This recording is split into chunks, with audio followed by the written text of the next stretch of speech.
Not Never, quite. never, ever, ever underestimate the long-lasting spite of a guy from Queens. This is true. This is true. We have such long memories. This is a special episode to me. It's not because of the episode number. I don't really give a shit about the episode number. I know that some of you might start going to pull the lead out. But what I care about today is the topic. We're gonna have some fun. We just got out of the car after a very, very long drive. We're kind of stretching our legs here just a little bit, grabbing a snack at Wawa, that kind of deal. Yeah, we have gone from fucking Florida to Oregon here, and I am... So I guess not Wawa. I don't know what they've got up in Oregon. Oregon listeners, if you want to... Not too often. Oh yeah, if anyone from Portland wants to give us that data or like the location of a nice condo. Just what is... I need to know what the equivalent of Stewart's, Wawa, Royal Farms, Buc-ee's, etc. It is very important data for our anime podcast. It's necessary. I'm definitely planning on being there soon. This is something that I actually do need to know. But yeah, we just finished the whole Uzumaki thing, right? And boy, are my arms tired. And boy, oh, that's probably the right pull for that. We did the whole Uzumaki thing, and as I said in it, that is 300 good chapters. Unfortunately, it's also 700 chapters long. I think if it was even if it was 700 good chapters. That's true. I'm not sure that like that compressed period of just 700 of the same type of good would even be good for my psyche. Like I would just be tired of versions of him colliding with like that one pain or whatever. You know what I mean? Yeah, there's a reason that One Piece is played out over a good long period of time, and most people, experienced it over that. No, that's not true. No one in the States did anything but binge it. I binged it. This episode is kind of about One Piece. This episode is about One Piece, which unfortunately means that we did not do the funniest thing possible for an anime podcast in our age bracket, which is go 100 episodes without covering the big three in some way. We did Bleach in what I think is the optimal way to experience Bleach, which is a invention I call the Bleach game. God, I loved Bleach game. Bleach game is a good We time. haven't played in a while. We should. Yeah, we could come back to it. I'm always down. The thing is, I think we thought of Bleach game as like a reserve idea for when we're out of ideas and we just normally have a lot of shit. Which is a good problem to have. For sure. So maybe we'll just also use it when we need to break up the mood or something. But the Bleach game is essentially a number generator picks an episode of Bleach for you. And you just go right in that mother. And it's always really, really, really funny. It is incredibly funny. I'm really looking forward to the day that the Bleach game gives us... Whenever that guy who could stab himself into people's past appears. As one of credit where it's due, one of the best fucking ideas that Kubo ever had. What is brilliant about that idea is that I could see it being equally entertaining in the hands of the brilliant or the dumbest writers in the world. It's just insane. It's so... Well, what I love about it is just how amazingly easy it is to do wrong. Or just to do poorly. How it almost invites stupidity. I think something I almost have to give that thing in hindsight is that it is so not generic in how it sucks. Like, a lot of things ripped it off afterwards, so maybe it feels a bit more like it now. But at the time, every time Bleach ran into a fucking wall, you would say, why would you fucking do that? I can never accuse it of being generic. Which is interesting because so many of the characters are so generic, and yet the whole thing adds up to so much more than the sum of its generic parts. Funny that. I guess the stuff that's generic is just stuff that he sort of skims over on the way to the dumb crap he's interested in. But this isn't a Bleach episode, because again, no. Bleach game is a renewable resource. We'll probably do it once every 30 episodes or some shit. It'll happen again, I promise you all. This is about the sort of winner of this little, I guess, generation of Jump History, which is the Pirate Wars One Piece. And if you are a longtime listener of this podcast, by which I mean, hey, Terry, how's it going? Terry, Arthur Fid, you two, I think Peter Chen out there somewhere. So if you are one of those three human beings, or one of the many winged crows from the dog zone that just sort of peck on my window to make sure that I haven't, like, killed myself reading various Nazi paraphernalia for people's entertainment. The danger is non-zero. They're not necessarily wrong to. It's a good policy. But it might seem strange to hear that, because we have definitely prodded at One Piece before for two very different reasons, both kind of silly. Sav, do you want to go first, or should I go first? I mean, number one, it's a cliche at this. It's fucking long. It's so fucking long. It is very long, like a fucking serialized Moby Dick. That's a bad metaphor, but serialized Gulliver's Travels ish. No, Gulliver's Travels is actually mad short, believe it or not. It does sort of give off the energy vibe, whatever you want to call it, of a tabletop game that has gone on for years and years and years and years. Oh, yeah, and someone's trying to tell you, hey, just roll up a character, join in, it'll be fine. And they often do. Sometimes they come and go. Vivi could only stay for a little while. If this was the DM of the Rings thing, that each one of the princess characters is just this one, like, sister or little brother coming back. Who's not always there, but will sometimes be there for long periods of time. Yeah. What level of power gaming is going on in Luffy's quarter? I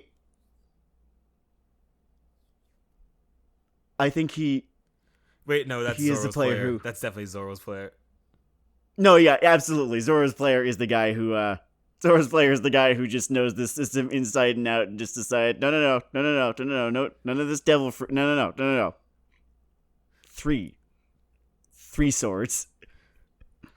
Are you sure your character won't be that strong without a devil fruit? I've got it. Don't worry. Trust me on this.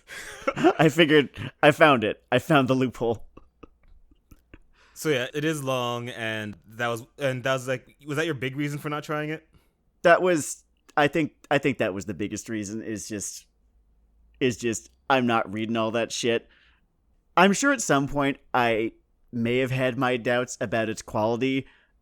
I did start giving it the benefit of the doubt at some point, if for no other reason than to just chase off anyone who was badgering me about why I have not read it. Just, yes, I'm sure it's a masterpiece. I'm sure it's great. I'm sure it's so good. It's also 1,000+ chapters, and I'm not going to. So while Sav ducked the guillotine in that way, or had such and such assumptions, I had a different route. One that will enshrine me in hipster hell forever, I think. What was your reason? My reason was that I read that shit 1,000 years ago, loved it, saw it wasn't that cool to love it, and was like, yeah, pirates, who likes that shit? Not me, not by the hair of my chinny chin. And then because it was not cool to like it, it was. Yep. That's how these things go. Let's pretend we both like Twin Peaks.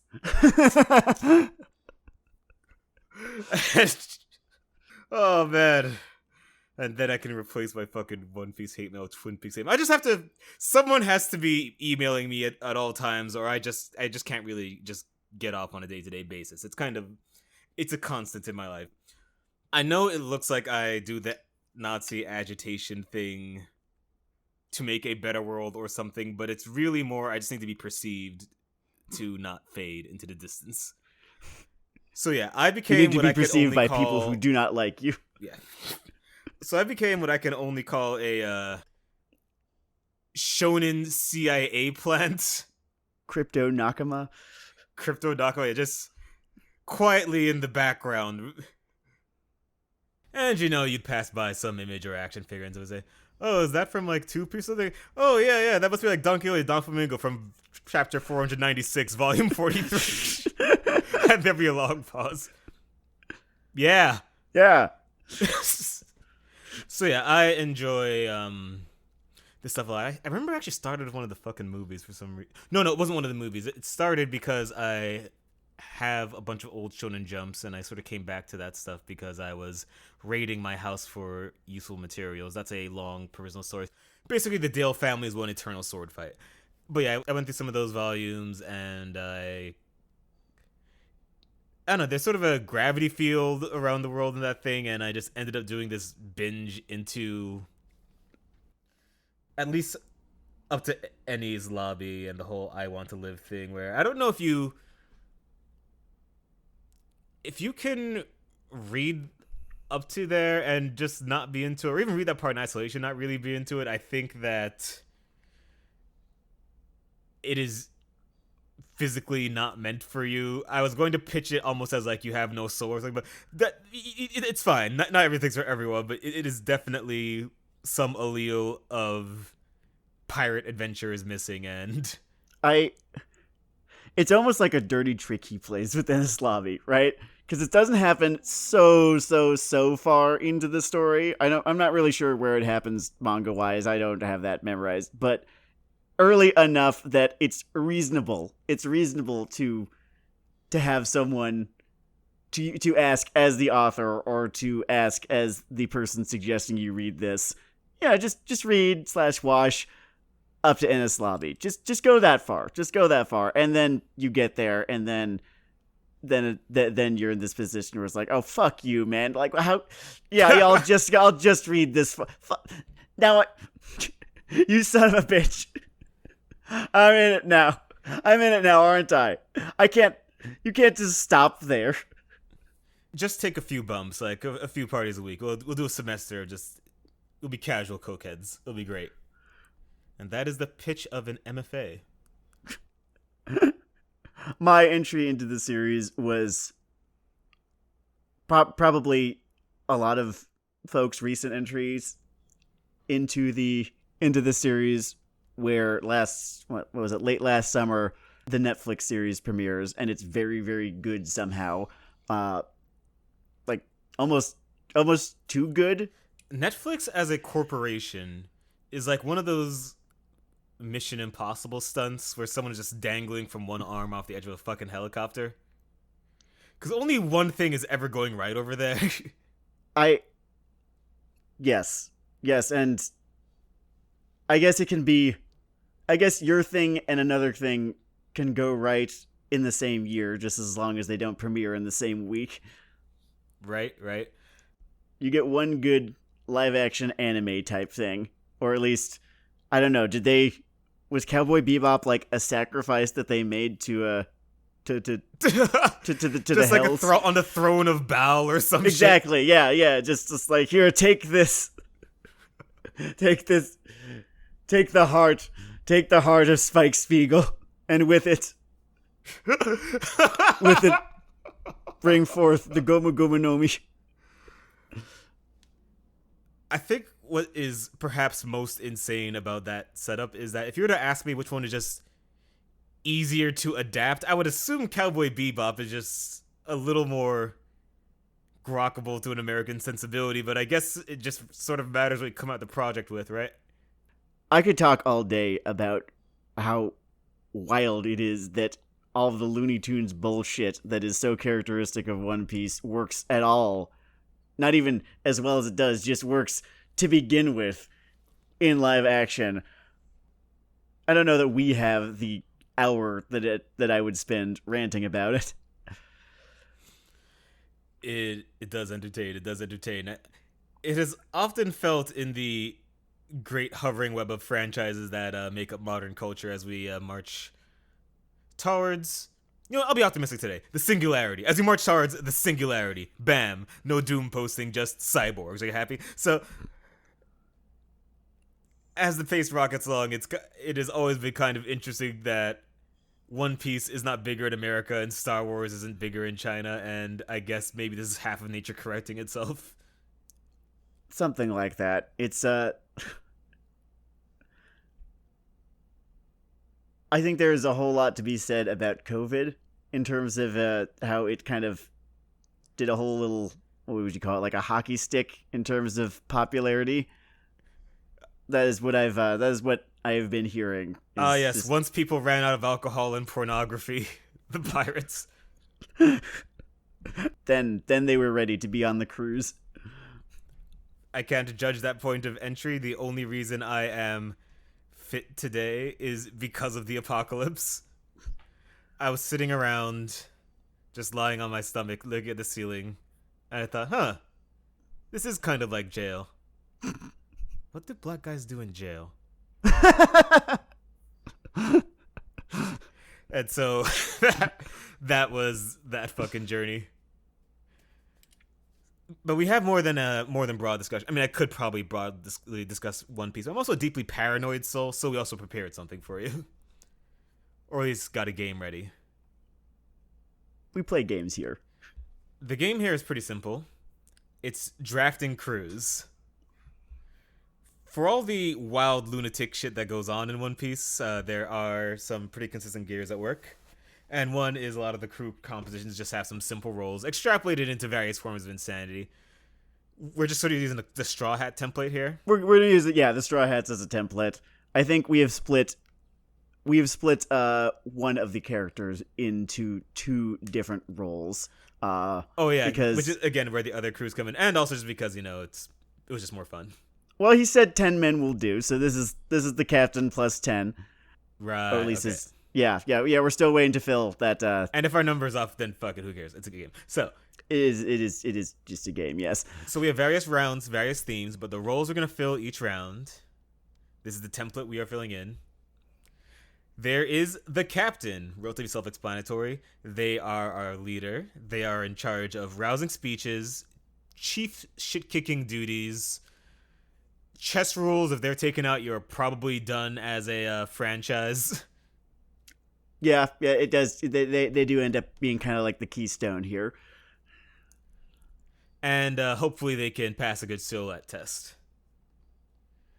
You have the first mate. A first mate is similar to sort of a backup captain. They're your merch machine. They're your vice murderer. They have to contrast in terms of gimmick with the captain significantly enough that it's noticeable. They also might not actually be called the first mate, but it's what they are. Yeah. Sometimes with the first mate, you end up in a sort of a rhombus square kind of situation. Well, like the polar bear guy. I don't think he actually has a title, but you kind of know that he's Law's first mate. Oh, yeah. Unless that is a deeply mismanaged organization. Oh, man, that'd be kind of a funny pairing with his relatively uptight thing if he just was running that ship into the ground. or into the seafloor as Oh, wait, are we, should we give a spoiler warning? Just because I don't want to have to think about that and you don't either.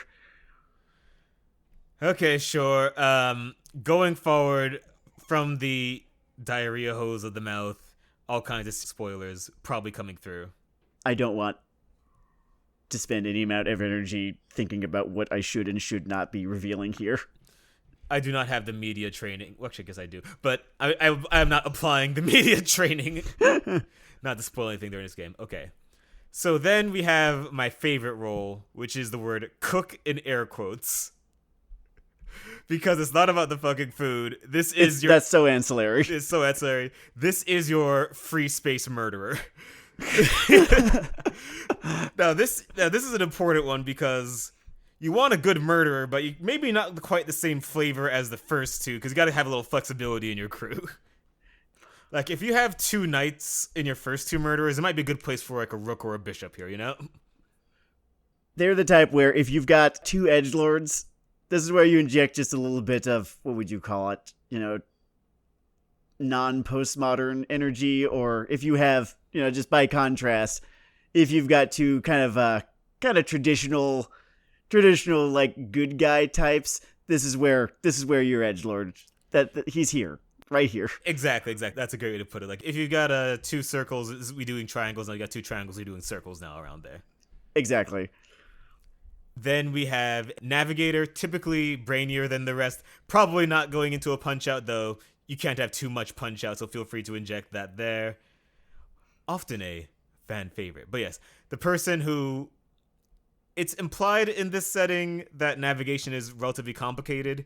He also does not bog us down too much with why, because look down deep in your heart and ask yourself what percentage of this 800 chapter work should be dedicated to that.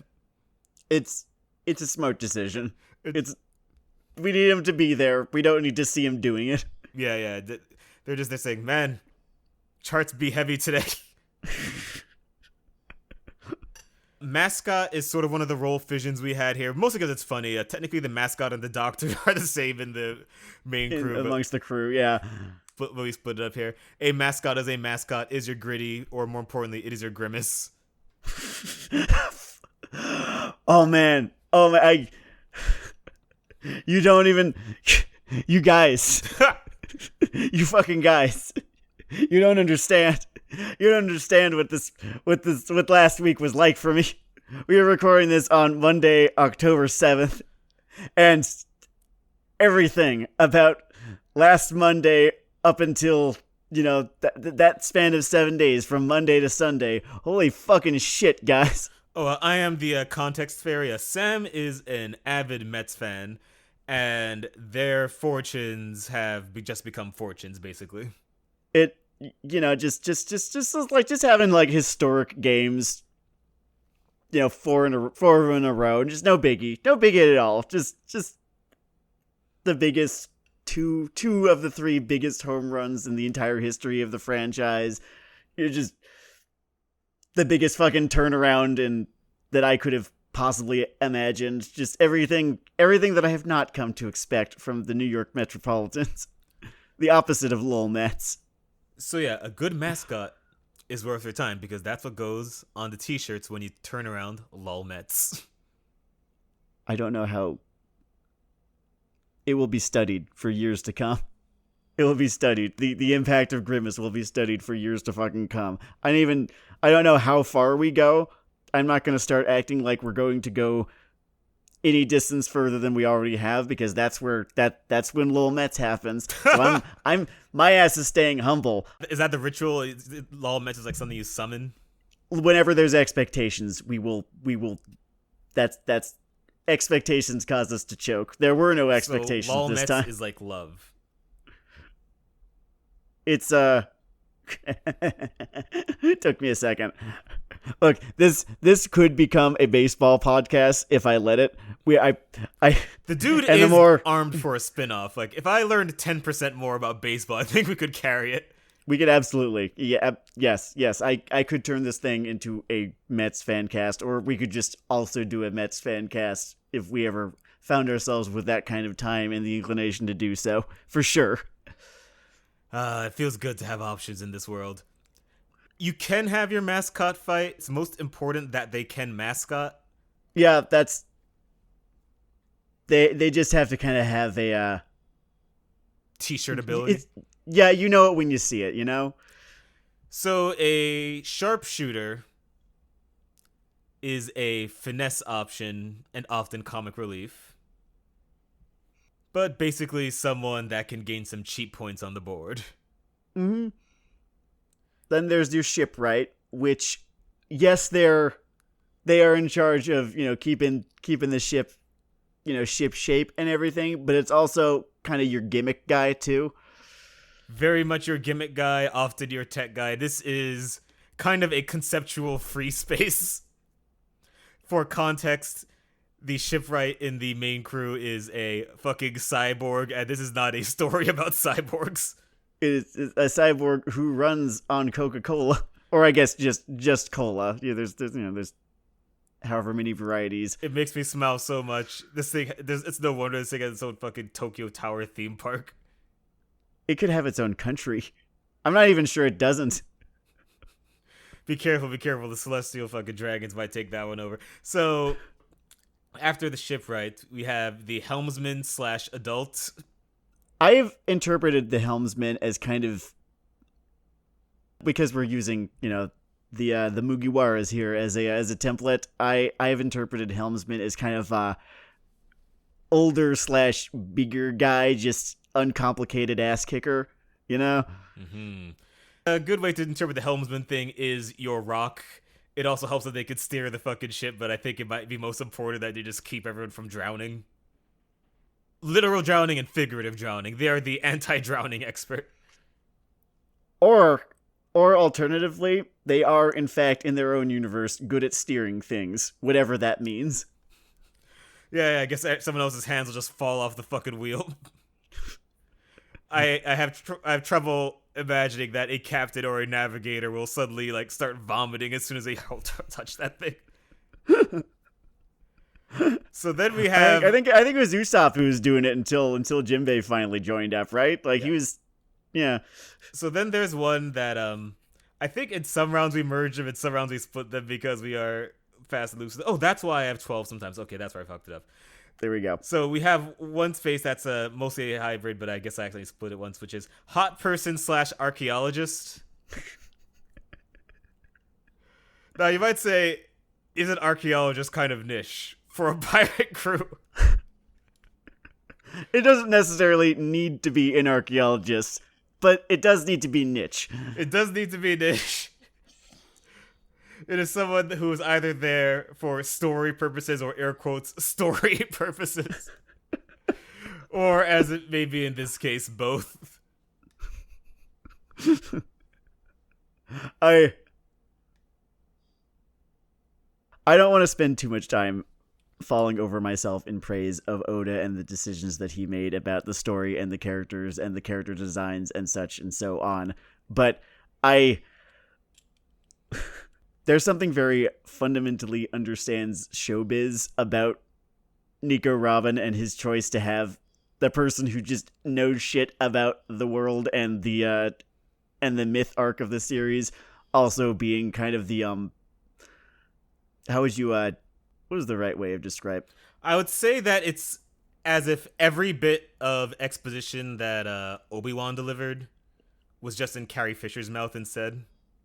Yeah, you know what? Yes, that's probably better than I think the word that I was looking for was biggest smoke show. Of course that's arguable, but now if you like the way that I put that, people, you can buy the book Everything Abridged out with the Overlook Press, in which I dance around various ways of saying someone is attractive. Next, the Doctor. This was, of course, split off from Mascot. Because, in a lot of other crews, just keeping people from bleeding to death is sort of a flex role. It's one of those things where it just makes sense. It's just, you need it to be there. I think one of my favorite variations was actually on the fucking... And this is, again, inside baseball. I remember the Beast Pirates Doctor was also just one of their lead murderers. Just lobbing chemical weapons at people and seeing what happened. Often they are. I mean, look at Trafalgar Law. This is true. Who I think also, I guess he's the captain too. Yeah. So this is a flexible slot and one you, I don't know, give it a little thought. And then, most importantly of all, if you underestimate this one, you're a shitter. The musician. Now, hear me out. Before you even talk about One Piece, think about being on a pirate ship. How long are on a fucking pirate ship? At some point, you're all either gonna get insane or in a musical. You need to do something. You're going to get tired of masturbating after a certain number of months. There's only so much masturbation. You've had sex with everyone within your fucking orientation, if they're even there. You need options. There needs to be someone there to keep y'all entertained. So yeah, add a little personality, a little flavor, a little entertainment, a bit of showbiz, baby, to yonder journey. The musician, I think we can be real about Brooke here.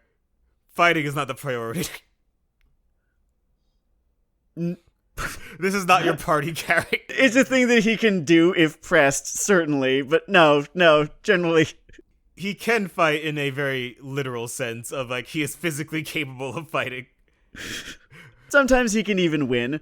Not reliably enough to have him, what would you call it, higher in the lineup. Exactamundo. Alright, so we made different pools, different themes. I don't know what term you use in fucking actual sports drafts, but round 1, our crews are for general weebdom. Just anything from the Weebosphere was fair game. Any character from the Weebosphere was fair game. Yeah, basically everything between fucking Yakuza and Evangelion you could go for. I should have done something that was from A to Z and instead I went from E to Y, but okay, you know what? You can't do it. The series begins with A through D now. It's just a rule. So from Aldno Zero to Zetsuba Sensei. Oh man, that would have had a 50% chance of just junking my list right out the gate. Those are just 2 of my favorites out the gate, Matt. My crew for the general Weebosphere, general anime, manga, etc. Their name is Divine Rights and Lefts. And their theme is We Love Celestial Dragons. This is, as you can imagine, a Marine crew. Not necessarily they're not the ones licking boots, they're the ones wearing them. Important distinction, yes. They are, in fact, the boot Oro was talking about. Just sort of, wiping off on a human face, getting all the specks of mud off. If this were, like, your Virgin Extinction Island, which is really just a shitty version of prison school. I should have said that in the fucking arc, whatever. If you're from the dog zone, just consider that an addendum point. This is, like, if a moron wrote prison school, basically. You cannot be any less than kind of a genius when writing that series. That is very true. But yeah, that's my crew name and theme. And Sam? All right, so my crew are called the Heh Pirates. And my theme is that they are all rivals. Just various rivals from various anime and manga. This might be one of those kinds of ideas I wish I came up with, but I do like what I've got here. I like both of our lists. I've seen both of our lists. They're both without further preamble. Now, my captain, I was physically unable to resist this. I had to make it Ragyo Kiryuin from Kill la Kill. The ultimate manifestation of all the darkness Coco Chanel projected into the universe.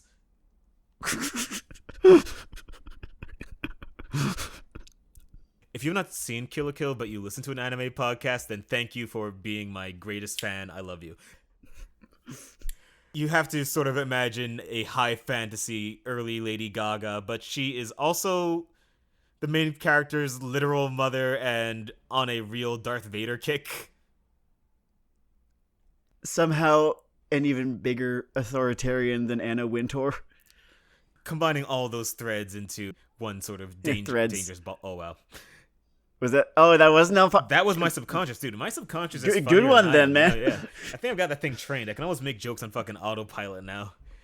The life fibers are taking over, Also, she is half made of a Lovecraftian alien life form called life fibers that are sort of like parasites that give you superpowers. It's anime. It is so very anime. And their pull quote for this captain role for me is, "Our work is not only holy, but beautiful, and more importantly, beautiful." And who is the captain of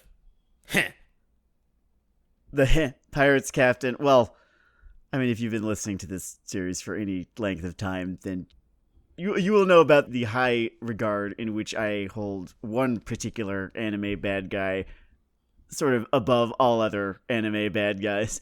The first, I don't know if he was the first anime rival, but God, few have done it even close to as good as he did. The one and only Char Aznavour of Mobile Suit Gundam. An artisanal choice. One could say there was no choice, but it's possible to forget. And man, the mask is heavy. And that's the thing, like he, in terms of flair, in terms of, he probably would actually be good at it if you put him in, in a situation like this. The the sheer drive that the man has to do, whatever it is he has set out to do, whether it's a good idea or not, whether it's an objectively destructive idea or not. He might sacrifice 1 or 5 or 10 crewmates on the way, but he'll get there. I'm just looking through the crew right now, and I do feel some amount of nerves, because there 1, 2, 3. There are a couple of teenage girls who are probably going to die because of him.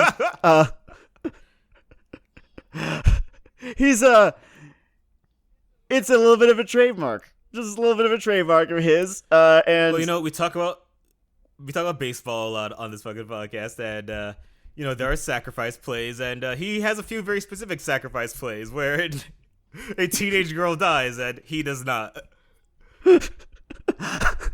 And I know there are darker ways to, sacrifice teenage girls, but this is like the 4th darkest way.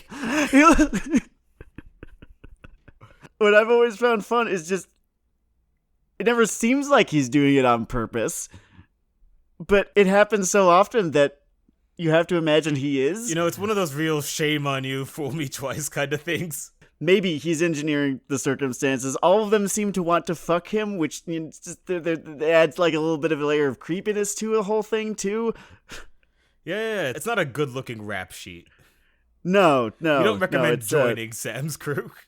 No, please don't. Please, Meanwhile, on my morally upright crew, my first mate pick is, with Raggio's ego kicking around, I needed to add some stability here. So I added all caps Dio, who is also convinced he's the fucking captain and will become violent if told otherwise. I am kind of wondering how he and Raggio would play off one another. I think they're mostly united in keeping the celestial dragon boots on top of appropriate necks and thoroughly spit-shined. They also will probably refer to the other one as the first mate and come into conflict about 3 chapters into this. I don't have to sustain this crew, I just get to build it.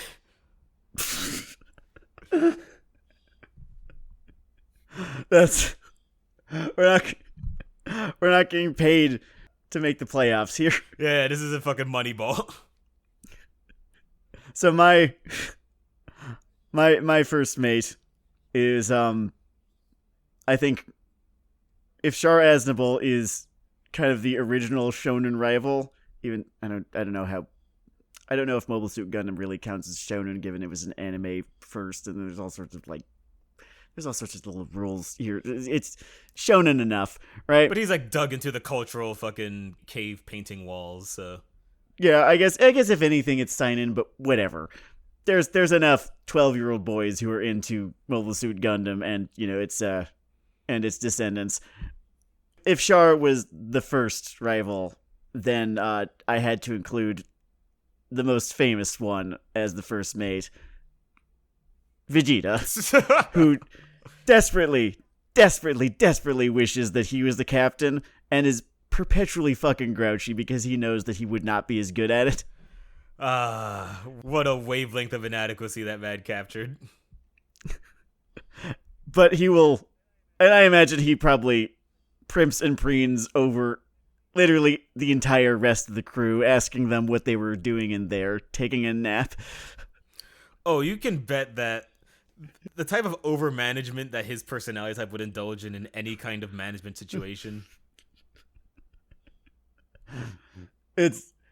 I don't think either of our crews at this point are sounding like one that would be any amount of fun to be on. Dude, I don't even know how you stay alive in my fucking crew, but I forget fun. You just need, how do you not get fucking got? Actually, I guess Raggio never really did any minion murder, just horrific child abuse. Well, it's just that her first mate is Dio. Like, oh, that's yeah. He might just eat you. Okay. So then we got the cook. I gotta get my flex hitter in here. Yeah. Working for our marine agenda. And being the Urobuchi fanboy that I am, I had to go to Shinya Kogami, who, in the anime Psycho-Pass, is basically a force-conscripted detective who leans all the way into this role, hunting down criminals and the like. I think that a cook would be probably the most likely to be a conscript out of any member of the crew, too. Exactamundo. And believe me, he is completely displeased with his company here. And he is slowly poisoning half the crew of mercury to either no or severe effect. Just depending on who. Yeah, I looked at your list. I think he's the only good guy out of any of them, right? Oh, yeah, I would yeah, say yeah. that my navigator is a good guy, just sort of a political manga kind of thing. Oh, that's the one name that I did not recognize, but we'll get there. We'll get there. Kogami would have a time on this on your crew. So my cook, and I'm sure he could probably do it, like actually cook things if pressed. But again, like we said, that's not the point. Is possibly one of my favorite rivals, actually. I think definitely one of my favorite rivals, whose whole thing is capital R rival, Kazuma Kuwabara of Yu Yu Hakusho. Oh man, he made that shit work for him too. He made it work for him. He, like, the motherfucker found his niche too. Like, this is a man who should have died very, very quickly on. Like, Kuwabara did not have a whole lot going for him, and then just by force of personality, had a whole lot going for him. He made his own way in that series. Yeah, Kuwabara carved out a fun niche there, and honestly, they had a lot of just these earnest, heroic moments that were hard not to root for. Exactly, and I find that contrasts well with Captain Revenge and First Officer Bitter. That is true. Oh man, fucking Kurama was talking. He was big in WCW.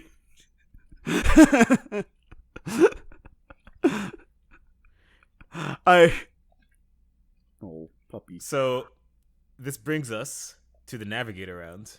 To the Navigator position. Hell yeah. Now, I'm a Kingdom nerd. It's big brain time now. We need to inject some IQ or stability into this crew. And a lot of people have or haven't read Kingdom. Here's the thing of Riboku. Imagine everyone else is playing fucking Dynasty Warriors, and in the sort of main enemy faction, there's this one guy playing fucking Total War or Civilization. Yeah, it's easy playing like Total War. Yeah. What, did they have like? Did they have a Total War that takes place in dynastic China? I'm sure they do. Yeah, right? they have a Romance of the Three Kingdoms era one out. Yeah, there you go. Yeah. He's playing that one, and he is fucking crushing it. Absolutely, just like on easy mode. He has all these fucking mods. And in our pirate crew here, he has already planned for and beyond a time skip. He's picked out new gimmicks and costumes for people. Riboku not only remembers dials, he uses them, mystifying everyone. I'm not sure if it's a complaint or not, but if Usopp doesn't have to struggle the way that he does, you know? I love this. For me, I've chosen a character from a series where there's no, like, capital F fighting. There's war, certainly, but not really in the way that it is conventionally understood. I've chosen Miss Kaguya Shinomiya as my navigator. Oh man, a lethal ass choice.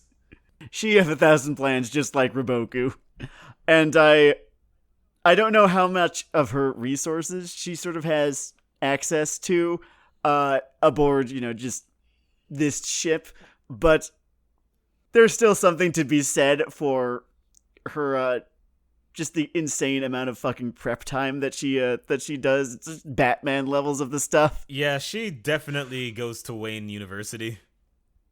I mean, that's basically what Shu-Chin is.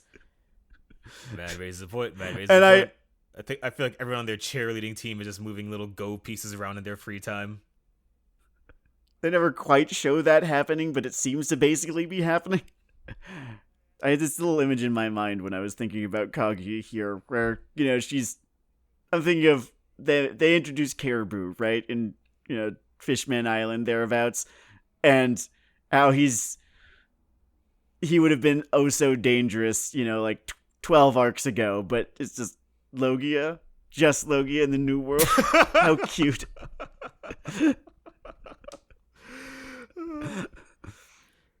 Great. So she's going to be navigating. So my mascot pick is Envy of a Full Metal Alchemist, specifically Great pick. At a point where his self-esteem has not recovered from Roy Mustang.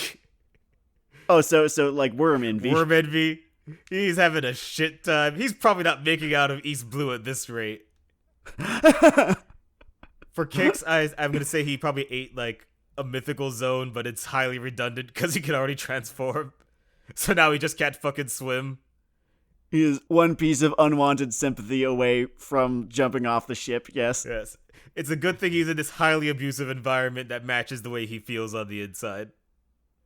It'll give him confirmation bias, if nothing else. Right. Just get some stray Ragyo insults on the way to the trash bin he eats out of. Honestly, it almost sounds to me like it'd be a pretty good environment for everyone's favorite homunculus. Sometimes water rises to its own level. In this case, sinks. I've gone in a different direction for my mascot in terms of what would you say, self-awareness? Mm-hmm. Yeah, in terms of self-awareness or the ability to possess self-awareness at all. And in this, for my crew, I have gone with, and is he a rival? Yeah, I guess he sort of sees himself as one. Is he one in effect? I don't know. It's Inosuke from Demon Slayer. It also comes the porked one, as Morgan and I refer to him. You get something out of Inosuke. So he's probably like functionally useless as a crewman. Does not really contribute much of anything to anything. Probably refuses to work. Probably refuses to even swab the goddamn deck. But the second you find yourself in a situation, you kind of just, I imagine they just lock him in his quarters, and so you just unlock the door and you let him at the very least soften them up. Oh yeah. It seems like you just sort of lob the little guy like a grenade. Fun fact, Gemma loves Inosuke. We will be watching anime here, and she is absolutely captivated whenever we turn on Demon Slayer, and specifically scenes with Inosuke just making his Inosuke noises. So yeah, if you're looking for a terrier distracting program, we recommend Demon Slayer.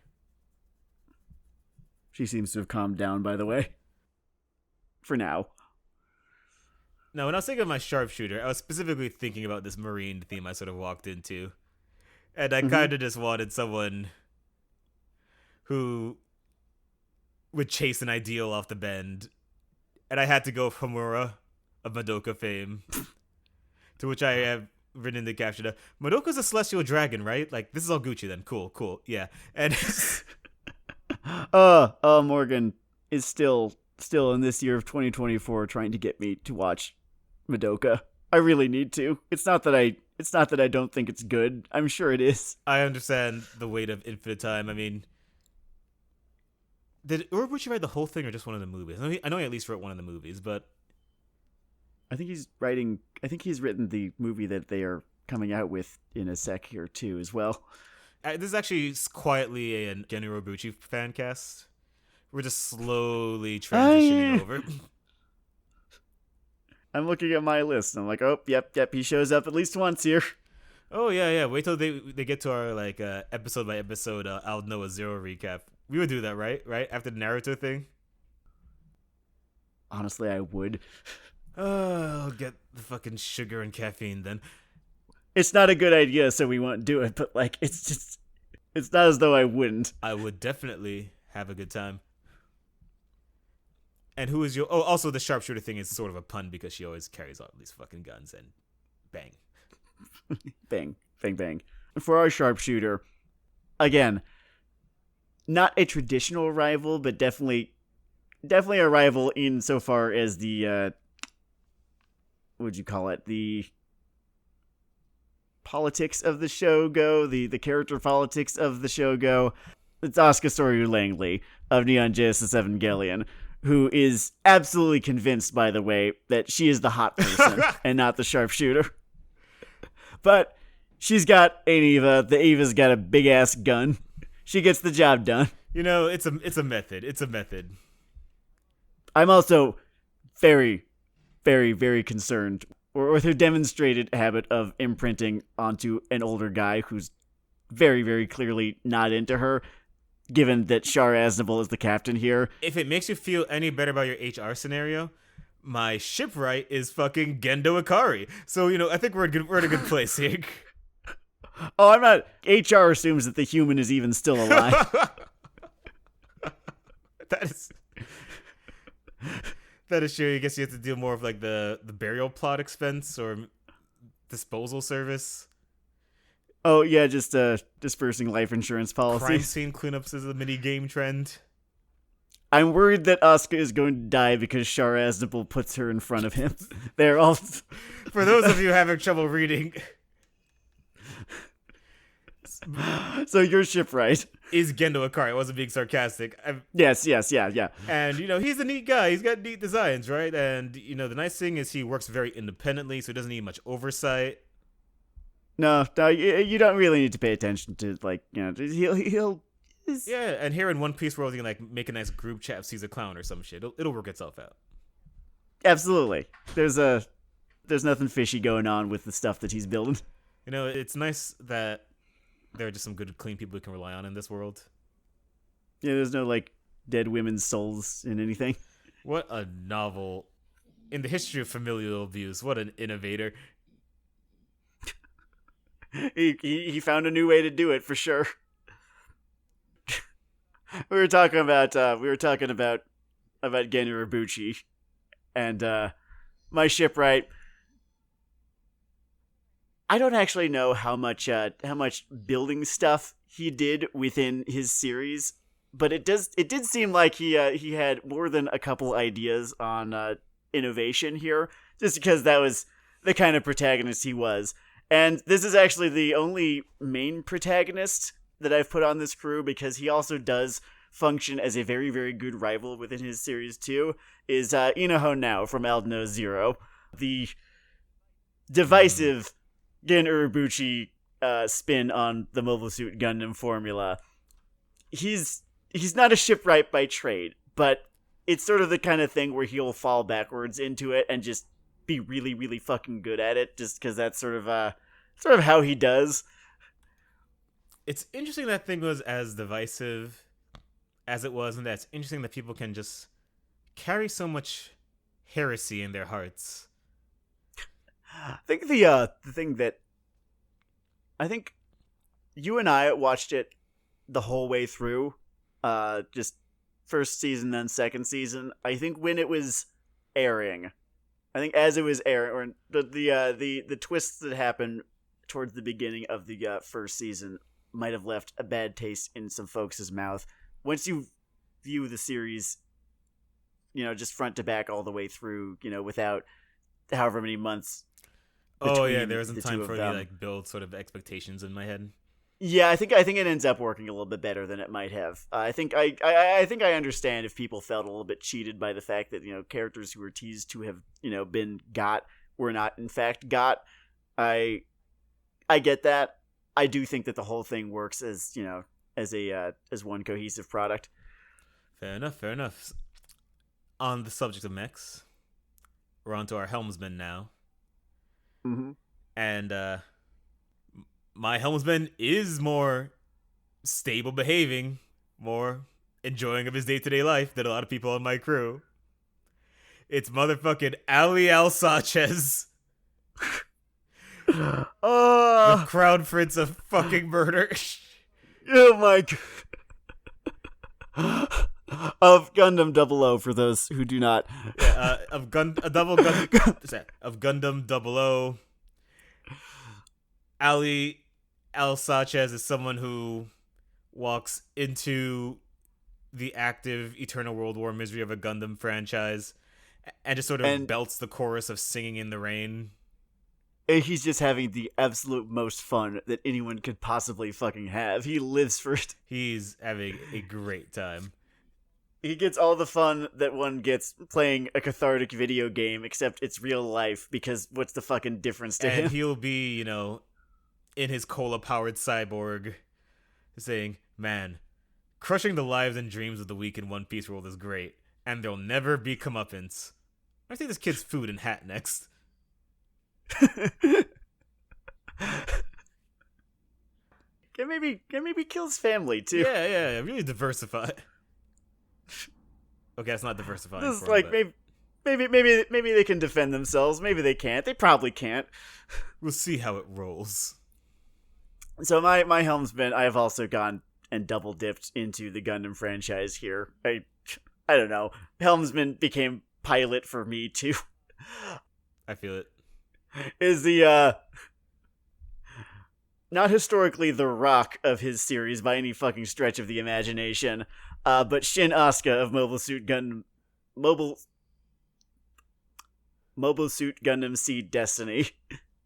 God, it is harder to say sometimes. Some days. It's those semicolons, man. It's those semicolons. They're like fucking verbal landmines. There's semicolons, and sometimes they'll put like the subtitle, before Gundam, or sometimes after, like Mobile Suit Zeta Gundam, or Mobile Suit Gundam Double Zeta, Mobile Suit Gundam 00, Mobile Suit Victory. Yeah, it's a whole gambling wheel that spins before each one. It does. So Shin Asuka is a phenomenal pilot, which is why he has this job. He is nothing if not volatile, though. But so is half this fucking crew. So it's not like he'll feel lonely at all. This crew battle may be more of a internal affairs problem than any kind of collision. Oh, for sure. The thing about Shin, though, is that within the Gundam universe, any Gundam universe, he is so amazingly out of his depth in terms of discourse, in terms of, this sort of like heady ideas that they're all going on about. He's just so angry. He's just so fucking angry about everything, and is just looking for a reason to, or looking for a way to contextualize that anger. And I love One Piece for him, because while One Piece is not like a less intelligent series, it is a little bit easier to understand the ideas here. So Shin is no longer out of his depth. I think he can finally be happy, but also still so fucking angry and violent. And boy, does he have some direct outlets. So when it came to the little hot person / archaeologist slot, I thought a bit about this whole celestial dragon thing I've got going. And I needed someone who was really down to kiss the feet of some institutions. And I couldn't think of a better hot person / archaeologist than Enrico Pucci himself. The motherfucking warden. Oh man, the man who licked boots so fucking hard he reset the entire fucking universe. A man who licked boots so clean, he put on better, stronger boots and said, I wish these were my master's boots, and went right back down to get some crumbs. It goes out saying that he is also convinced that Dio is the fucking captain. He will also become violent if he hears otherwise. This is now a legitimate problem this fucking crew has. Ragu might be in some trouble here. I'm not sure. I mean, she's pretty good. She's pretty good at all this. Like, she is very, very, very good at... Definitely good at the emotional abuse of underlings as well, so we'll see how that goes. Is it possible to emotionally abuse Dio? How? I don't know. Can you dunk on Jordan? That's a great point. I don't know what kind of LeBron on Jordan matchup we've got going in here, but it's gonna be a great playoff. God, I would pay so much money. Yes, fucking. So I've gone in a little bit different direction for the hot person aboard the Hair Pirates. What would I even call their ship? The better than yours? No, I don't want to get too caught. Something like that. Superior vessel? It'll come to me. The superior vessel, it'll come to me within the next, however long. I have chosen Power from Chainsaw Man, who she and her hammer are convinced that they are the sharpshooter. Don't tell her what a sharpshooter is or does or, uses as a weapon. Oh, man. I can smell the civilian casualties already. It's not They're like not she's the war trying crime to. kind either. No, just the acceptable losses kind. Broadsides versus Barnes. Which brings us to the musician, in which evidently I'm a rank hypocrite because I said murder is not that important for a musician, but there is one musical bootlicker who I was extremely drawn to. And we've got motherfucking Gundam Thunderbolts E.O. Fleming here in my musician seat. You like jazz? I don't know who's winning or losing or what in this fucking crew thing, but I can tell you that E.O. Fleming is not dying alone. Not dying alone at all. Not. What I like about Mr. Fleming is that it has less to do with the boots in question. Look, if the boots are there and if they need cleaning, and he gets to do this. He just gets to, do the only thing that makes him truly happy. Yeah, he puts up with it, fucking paperwork. Yeah, he keeps a bottle of mouthwash around, For those not in the know, which makes sense because we're running across 17 franchises here, he is an extreme jazz aficionado who is good at homicide as Miles Davis is He's so good at it. Death is his music, and also so is jazz. And he is fighting for the better faction here in our World War II allegory, but he's also fighting over 5 miles of worthless corpse space. He seems to be the only one who doesn't care, who knows, who understands that this is worthless corpse space, but it doesn't make a difference to him. It's a good enough excuse for him to do what he does. This is fun. Yeah, it's a game in Flemingland. My musician is not an in-universe musician, but, listen, hear his name and tell me he does not have a SoundCloud, is Okuyasu from JoJo's Bizarre Adventure Diamond is Unbreakable. He is. Oh, man. No, there's no way he's not trying. He is absolutely trying to jumpstart a career as a rapper. Oh, he is paying a deeply embarrassed independent director to shoot a music video for him. It's going to be so embarrassing. And he will never be the person that feels embarrassed by it. No, not he doesn't know how.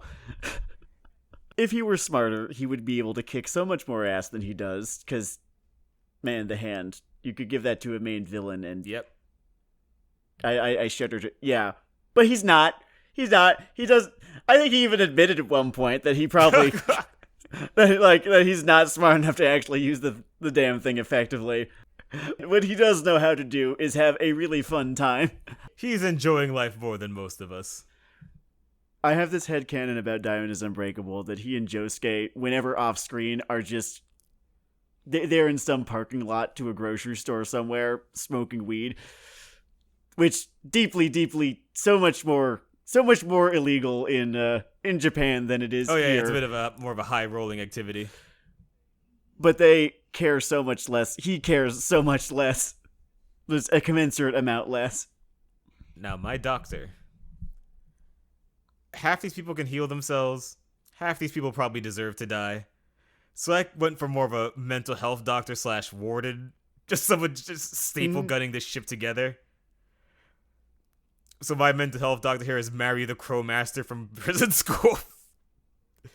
There is no one better suited to wrangling a bunch of insane people towards a productive goal than Mary here. Yes. And while there are lots of little heavy hitting types of name here, let me be clear.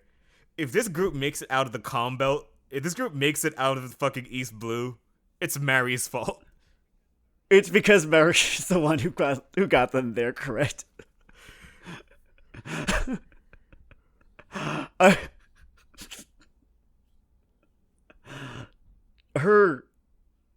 Her ability to tame psychopaths must be studied.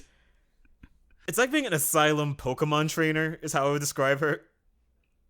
That's a good way of putting it. She has an eye for talent. She has an eye for cultivating that talent. Pointing it at places where it can do less damage.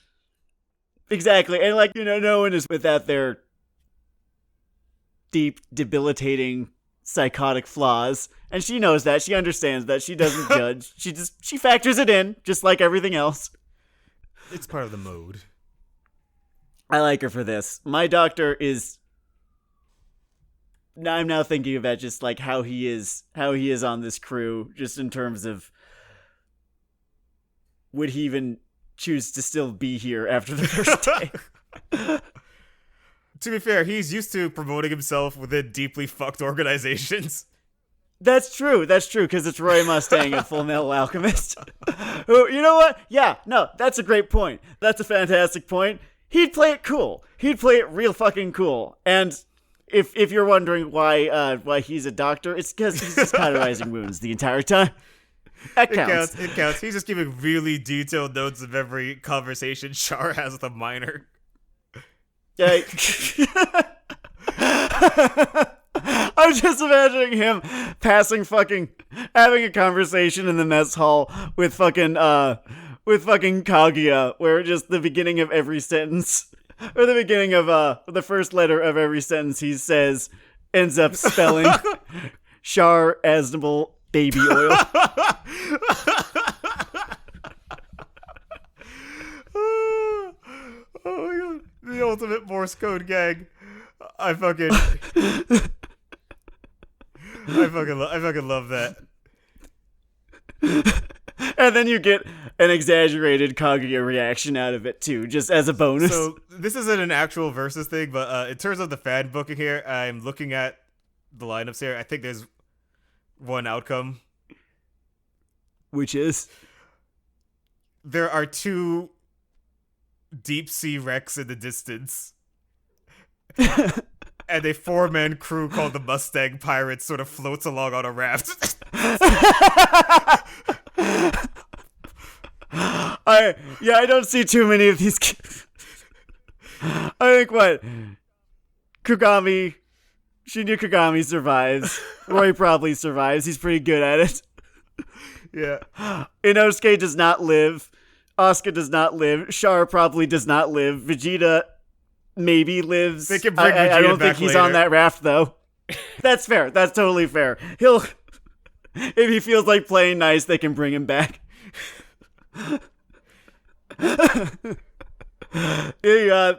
I think R2 crews exist in backstory. Oh my god, it's the fucking Rocks Pirates again. So we have no idea how these assholes lasted as long as they did, but let me tell you about the Rocks Pirates. The most fucking antisocial people in the goddamn world.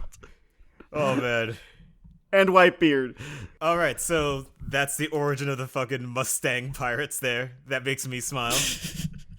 That's pretty great. Now, I've got this here.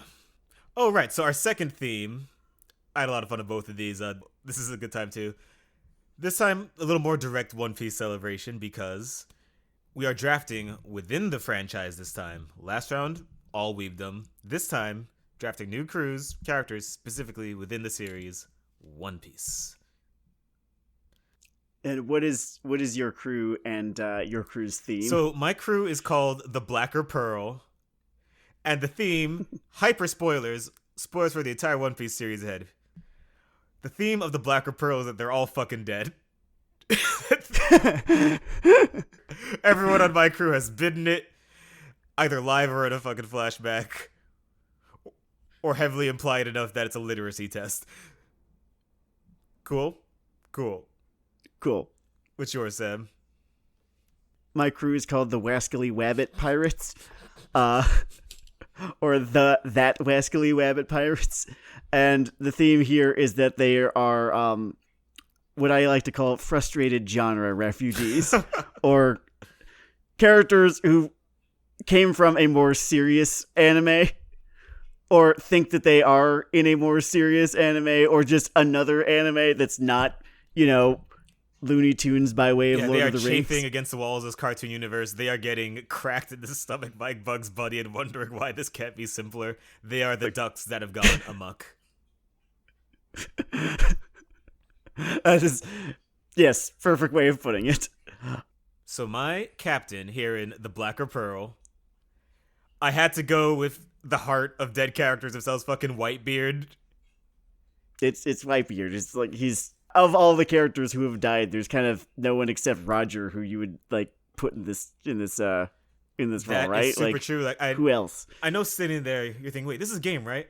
Listen, if you thought I would take Rox or Roger, you are addicted to power gaming. Seek help. It's okay. Change is possible. It doesn't always have to be a wizard at a prestige class. I don't think that I would want to be on any crew that Rox puts together. And as far as Roger goes, I know that they had such a great time. I know they did. I don't think that I'm that bad a dude. I think Roger kind of expects you to be a bad dude. I'm a guy. I think Whitebeard would probably see to it that, I was, not just waking up, getting my ass fucking handed to me every single morning. It's a good pick, is what I'm saying. The Rox or Rogers Pirates, both of them are like a car that flips on the way to prom, and on the Rox Pirates, it's intentional.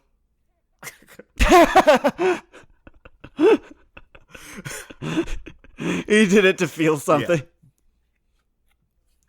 So, my captain, I'm actually kind of making an argument here that this character is in fact a little bit of a genre refugee. I have Sabo as my captain because in my mind, Sabo is actually the protagonist of like a more serious version of One Piece / just any other kind of shonen battle manga. Like he's this guy who's got a stick and fire powers. He might as well be the pink-haired guy from fuck is it called? Fairy Tail. Just, good and entertainingly just written. Good, entertainingly written, has an original thought in their head.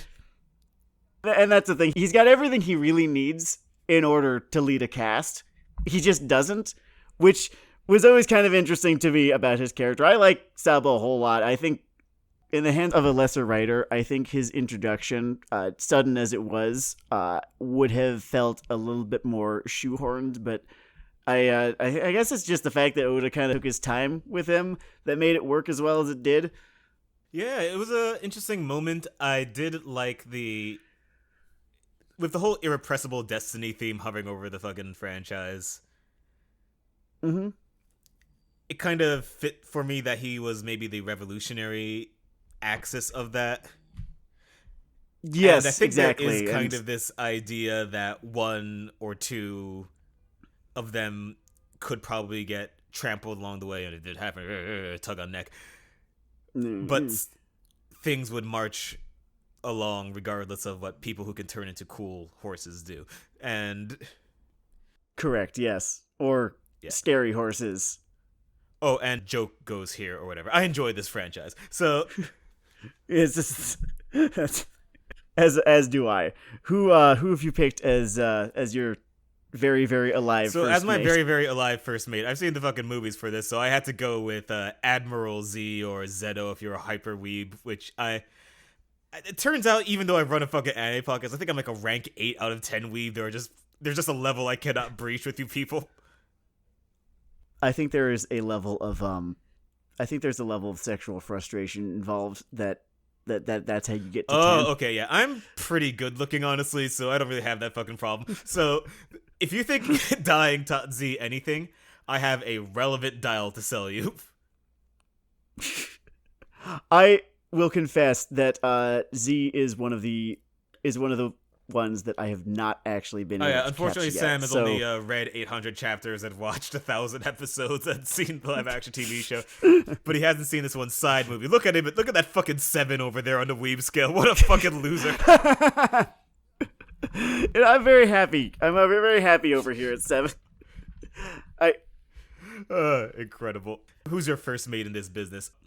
My first mate is he literally is a character from another manga who just ended up in here because he was lying around in Oda's notebook, and Oda's like, "Hey, wait a second, I own this, don't I? Or I own this property, don't I? It's Ryuma, Zombie Ryuma from Thriller Bark, and also I think it's called Monsters. I think the name of I think it was a one shot or something like that. You can actually dig it up on the Viz app somewhere, or maybe the Shonen Jump app. I don't know. I read it. It was fun. I don't doubt it at all. It's Oda. Also just for me personally, just the points come from he's another swordsman. I think he is literally Zoro's ancestor. It is very amusing. Fills a similar role as does Sabo. Now, for my very, very dead cook, air quotes again, I was drawn a bit to a visual pun. Please forgive me, but I had to go with Ace for this slot. Oh man, the grill master. I hope you like Carcoal. Just flame broiled. There's so many fire puns that we can make here. And obviously, he will be more than adept at I was gonna say secondary murder role, but primary murder role of the cook slot. They're all really fucking good at murder, like all three of yours. But I mean within the role itself. Oh yeah, for certain, yes. But that's one hell of a demon trio you've got. You definitely want to go on offense. For my cook, I have also found another individual who would be very good at the murder aspect of the role, and also the eating aspect of the role. I don't know about the cooking aspect of the role. It's Charlotte Katakuri of the Big Mom Pirates. Man, I don't know if there has ever been someone whose Chad level is that high and his life is that shit within this franchise. It's pretty astounding. Katakuri came off to me as kind of like the tabletop PC of, just the one guy who didn't quite get what the tone was here. And it's extremely, extremely entertaining to and for everyone except him. Aside from a very specific page, he is essentially one of the straight men of this franchise, and it's a great role to be in One Piece, because it's not too crowded. Yes. It's a fun thing to do. Even villainously, he's just looking at Luffy talking about dreams. He's like, oh my god, it's 4 a.m. Why am I even fucking here? I didn't want to have to fucking do this today. You're just this fucking... Look at you. You're a fucking crackhead. We're trying to have a wedding here. It's like, why is this crackhead with my powers but worse bothering me right now? You won't fucking go away. It's a good time. It's a good time, and that's one of my favorite fights. Wait, did he just break the mirror out of this place? Are you out of your goddamn... Are we going to walk? He's fucking insane. So yeah, Katakuri works in ways that he shouldn't. And, just, there will forever be mochi. So there, you have your cook too. Oh, yeah. There's gonna be a lot of malnutrition in these crews. So this is a Legacy series gag. So my navigator is Noland. Oh, he was such a navigator, except you can't really navigate up in the ocean, can you? He navigated, depending on your perspective, either too hard or not hard enough. If you don't read this business, he basically found a lost island, got back, couldn't find it again, died infamous as a liar. Well, the island got more lost while he was gone, right? Yeah. Yeah. Cool setup. It was a fun bit. It's like how fucking Indiana Jones' life would go in Narnia. And he's on tier 10 of I Told You So in this version, I guess. I only wish that he could know that he was vindicated. He deserved better in life. Obviously. Oh yeah, I guess it's the sadder half of that sort of inherited will is that sometimes to inherit things someone's gotta bite it. Someone's gotta fucking die so that you do. Yeah. My My navigator is I've just been calling him anime Clint Eastwood, like, since Logtown, Vice Admiral Smoker, who, just, again, he thinks that this series is more serious than it is. He thinks that this is not an unserious show. It is. Deeply. I think that's even Smoker. When it's serious, it's I think unserious. Smoker thinks that in cuts between him and the Straw Hat crew, there's a dum-dum sound effect. There's not. There's not. He is going to get clowned on. He does get clowned on just as hard as anyone else. The universe is very determined to do it. It's fun every time. He's another sort of straight man of the setting. Oh yeah, and it's really, really funny when he's around because of it. I was a big fan of just how he was denied his quarry just again and again throughout Marineford. Yeah. Usually in the form of it was Hancock for the most part, right? Just like, whoops, slipped and kicked you in the head. He wants to Javere so badly. And God won't let him. Fucking. Now for my mascot. Once again, I've just gone all in on the role. I'm not expecting her to solo mid in Dota terms. My mascot is Monet, who is basically a walking snow angel. Oh, Monet. What can you say about her except she's dead? Monet got extremely got. How do you have basically a Kuzan devil fruit and then die that fast? Is she in there just to prove that the admirals lift? Like it matters that you're just doing curls in the background no matter what fruit you picked up? I think she's there to be like, you better have hockey now at this point, guys. The Loki is not enough no more. That is why that Kaguya joke lands so strong for you, by the way. Like, Logia in the new world. How cute.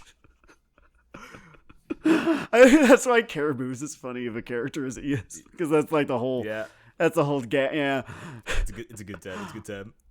My mascot, I've chosen pre-Ajep Momonosuke, who feels like he could be someone from like a Tezuka manga. Just one of those early manga from back before. Oh yeah, some of the Dororo shit. Yeah, so Dororo kind of just stories about samurai, and they're kind of drawn a little bit cartoony. Yeah, that's the niche that he fills. That's the place that he's from. He's honestly kind of perfect for this. If you ever find yourself on a flight, by the way, want a good straight shot, Dororo is a good time. I do need to do that. That's the Tezuka that I have not read yet. Good time. I mean, there's more Tezuka that I have not read, but I have also not read that. It's got stabbing. It's got stories. Gemma would probably like it. Got a weird kind of fucked up samurai. Yeah. Now for my sharpshooter, and it's around now that I realize I've chosen an inherently sad concept. But for my sharpshooter, I have chosen Rosinante. Mostly because I wanted the guy around. I like this whole thing of being the sane man on the Don Quixote pirates, which, God, that's like being Todd Phillips' fucking cinematographer or something. Oh, did we not enjoy Joker Folie à Deux? I wasn't quite having a party like Joker Folie à Deux. Is it not enjoyable to watch films that don't want to be watched? Oh man. That seem to hate that they even exist.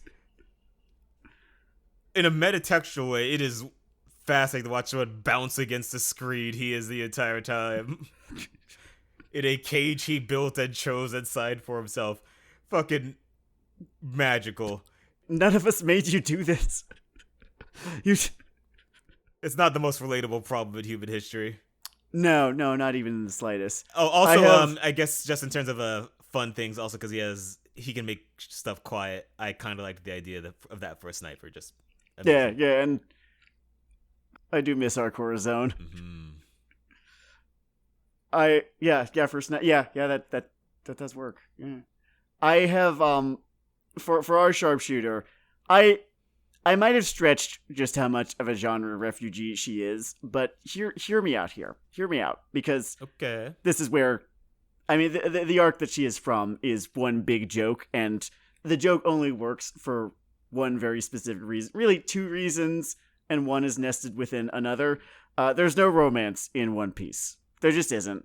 They're like, if there and whenever there is, it happens so amazingly off to the side and off camera that there might as well not be. Just I think one of the members of the Straw Hat Grand Fleet marries one of the Don Quixote pirates, and that's, I think, as good as the whole Baby 5 gag, because it was part of the gag, you know. Point being, Amazon Lily is a fucking hilarious arc. It is, I think, the funniest arc. I think there's an argument to be made for the Davy back fight, but I had the most fun, like, laughy times with Amazon Lily. And Marguerite is a character who just seems like Marguerite is basically an orphaned love interest, essentially. It's an amusing time. And it does have that Looney Tunes quality to it. Exactly. If it were anyone other than Monkey D. Luffy, Ace Icon, who'd kind of just... Was it a kidnapping? Yeah, I guess kidnapping / hostage take. If anyone else had kind of just swooped in and taken her hostage, then the things would have gone differently. It would have been a kind of fantastical / a romance adventure kind of deal. But it's Monkey D. Luffy, and he just had people tugging on his dick for the last, couple of chapters. He was over it. He was over it. He was kind of over it. He already wasn't into it. Now he's super not into it. So I'm having Marguerite. A, she'd be good at it. She just already is good at it. And B, she's the fact that just the entire fucking island was after him. Like, I don't know. I had a lot of fun with that arc. Just the old classic gags, like things that people think that they want, and then you see it played differently. Mm-hmm. So, in my inherently sad concepts here, my shipwright would be Tom, who is desperately trying to get the others on board to try a train. Like, I know you guys really want the ship thing, but have you considered choo-choo across the water? Would've. Choo-choo-choo-choo. And Whitebeard sort of grumbles and then smash cut to a train. I feel like he let him, like the mini Mary, he let him do something like that with a train. I could see it. Because it's Whitebeard. He's cool like that. He's chill like that. But yeah, Tom in the backstory is someone who sort of goes to this whole thing where he like breaks the color wall for shipbuilding. And then they kill him for it. It's honestly... He's like sprinting before Hitler. Man, that is... Imagine being that guy. I'm always pretty impressed with how this series handles allegory. It's really fucking good at it. It's an interesting time. I guess, you would expect there to be one of those little collides onto his face, but he avoids it. No, it's always pretty deftly done. I was going to mention one, but then I remembered I don't want to bring up certain characters before you do, because I know that at least one of them is on your crew. Oh yeah. Fair enough. My shipwright is Rob Lucci. Great. Who stumbled here from out of fucking Baki the Grappler or something. Just killing you guy himself. Also, I guess he knows how to swing a hammer. Out of all the mixed skill antagonists in these series, I don't think there's anyone whose devil fruit thing has felt more ancillary than Rob beats you to death Lucci. I sort of felt... Well, it does help him beat you to death. I don't actually know how it changes anything in the way that he beats you to death. He has one cat move. He has one... Okay, he has one move that will make a difference other than him pounding you to death, which is just when he picked up with his fucking tail. There's... The fact that he is such a genre refugee, the fact that he is from some other manga, he is a large feature in two of my favorite moments of the series. The first one being obviously, the that fight that he and Luffy have at the end of the Enies Lobby arc, just very, very correctly remembered as one of, if not the best fight in the series. And then,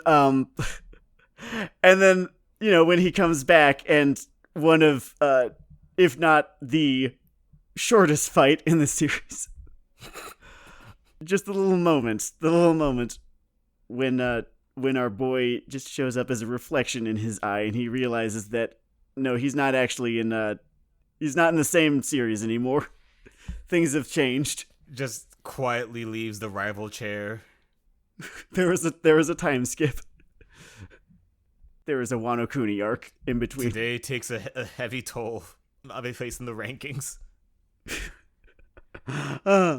Next right. share. Go ahead, yeah. Next share. In my gallery of fucking tragedy here. For my helmsman, gonna just jump on them fisherman stereotypes because I have Fisher Tiger, who just while he's steering things along, rocking along, gently reminds the crew that mass slavery is active and could use an adjustment. We could probably stand and not do this anymore, guys. It's like, hey, if you ever just feel like doing a John Brown version of Marineford, maybe. Something hit real fucking hard about his final moments. Something just that was the thing that I was thinking of. Just like, wow, Oda kind of just gets this, doesn't he? Oh yeah. Like I can't fully detach myself. Like I can't from forgive. Yeah, because someone our kids are gonna need to because it's too deep in me at this point, guys. I can't do it. I'm only human. Well, fish man, I'm only mortal. It was a strong moment. It was intelligently written. It is smarter than a lot of people in environments where it might be more relevant to the history might have approached the topic. Who'd have? Sorry, I was just thinking about quotes that the white moderator. Let's move on. So, my helms, right? My helmsman is I swear, I wasn't paying attention to yours while I was doing this. I wasn't looking at yours while I was coming up with this list, but here we are again. My helmsman is Hody Jones. who is like, oh, every fish man gets stuck as the helmsman. You humans are all racist.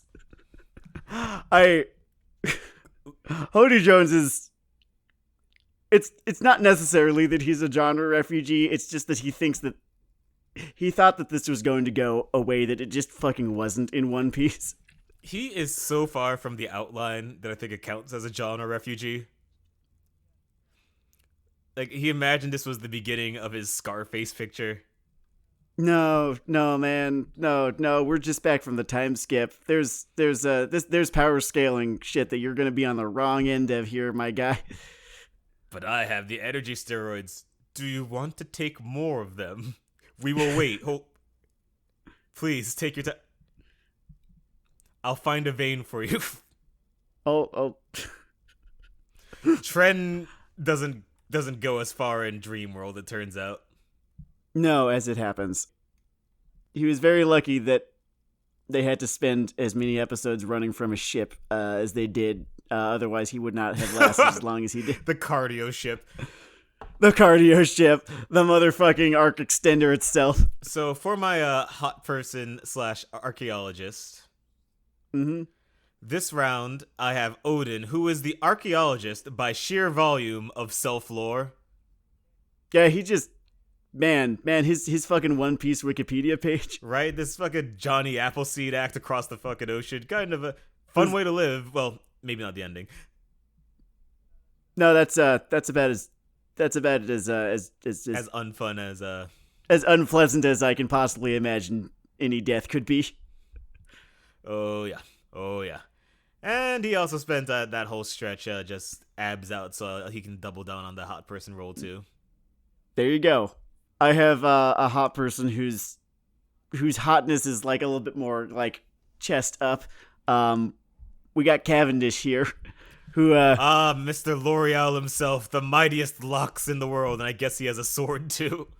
And I guess he has a sword, and I guess he's also Jack the Ripper.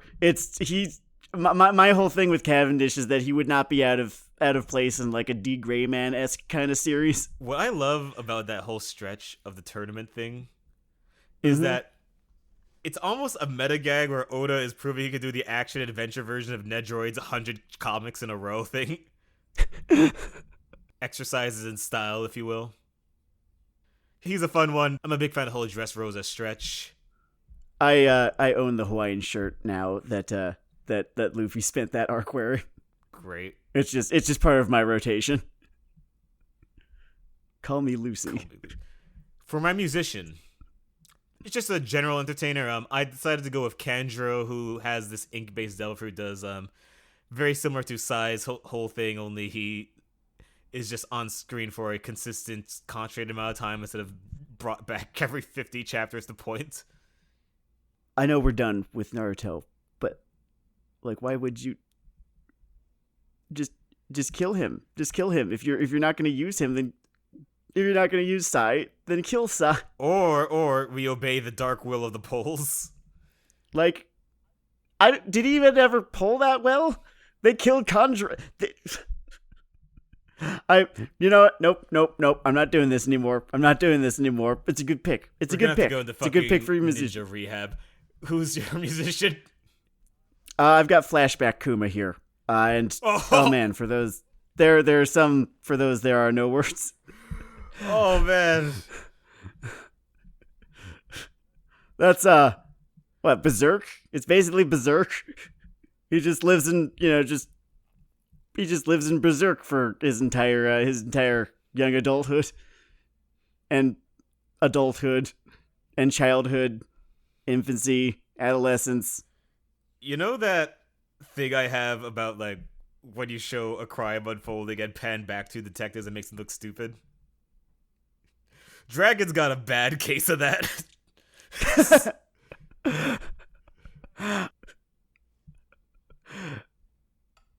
I am actively invested in seeing what Dragon's Long game ends up being, let's say. Mm-hmm. So my doctor is it's me being very mature. I'm a very well-adjusted person. Mm-hmm. Let me set the stage for this one for people who haven't read this shit, because I think this gag is worth it. Oda loves drawing very big and very small people. That's normally sort of a legacy gag, or just sort of reflecting things about their spirit. There's little cartoony things like, this person's a spunky underdog by nature, their smallness, or this person, their overwhelming largesse is represented by their size, or because I could fucking do it and I felt like doing it. Because it's fun. So one plot relevant princess character, super huge, giant ass mermaid, basically building size. Her mom is Chihuahua sized. And there are questions. And so my doctor has to be Queen Otohime, because whatever she did to get her daughter out in one non-strangled piece will save lives. Fishman science, Fishman medicine is clearly ahead of Vegapunk. Someone should have died. Someone should have fucking died. Someone's backstory should have been giving their fucking life getting this baby out. Like, her fucking siblings are all normal sized by One Piece standards. Meanwhile, here's the jolly green fucking giant. I have no answers, but I am entertained. Well, not jolly. The opposite of jolly. The screaming green giant. The blubbering green fucking hats off, Otohime. You, that must have been some night. You see her and her daughter in the same panel for the first time. You kind of just hear the Metal Gear Solid, like, saluting music in your head.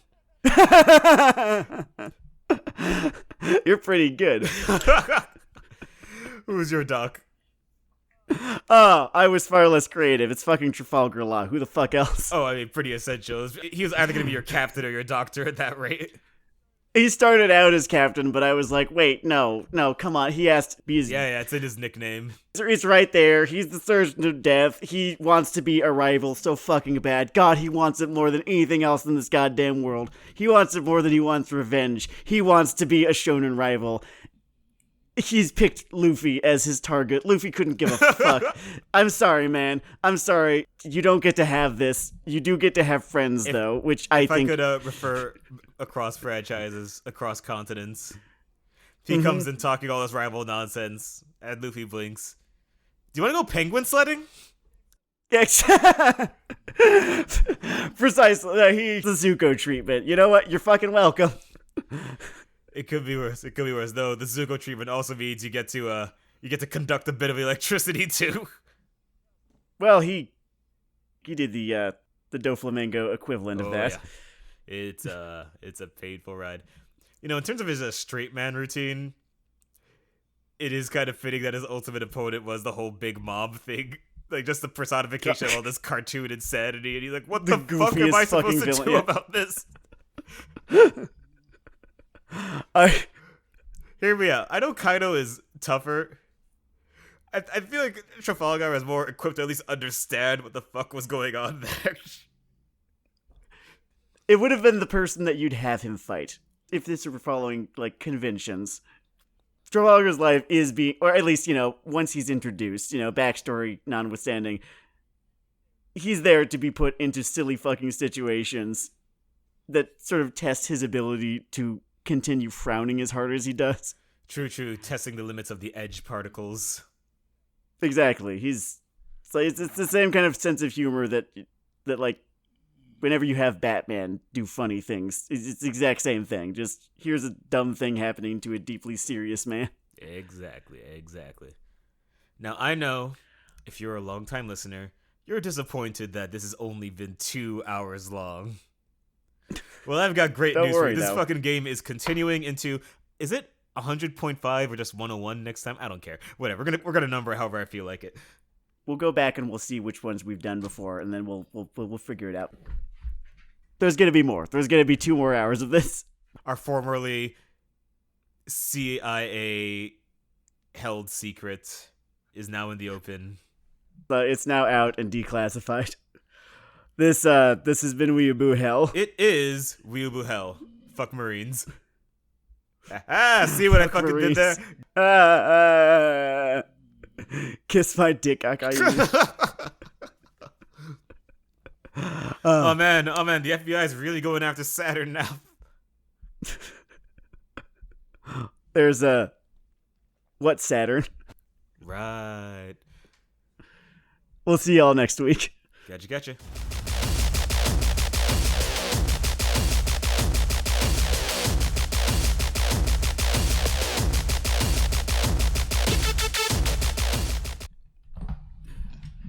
2 minutes here because... Alright, come on. There we go. Oh, okay, back. Be a stinger. That's content, baby. I always wonder if it's like an undercarry hoist or... I guess there are a lot of ways to do it.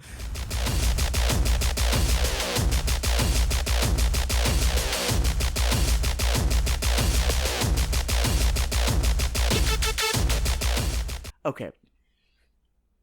What do you want? Do you want down? Here, go down. Oh, no, you don't want down. You just want on. Hey! I'm surprised the Stop opposite stepping of up. down wasn't up. She is right now just she's trying to climb onto the coffee table and presumably eat the microphone, which is, something that I'm trying to keep from happening. Fair enough. I think that it doesn't do well without like a good garnish.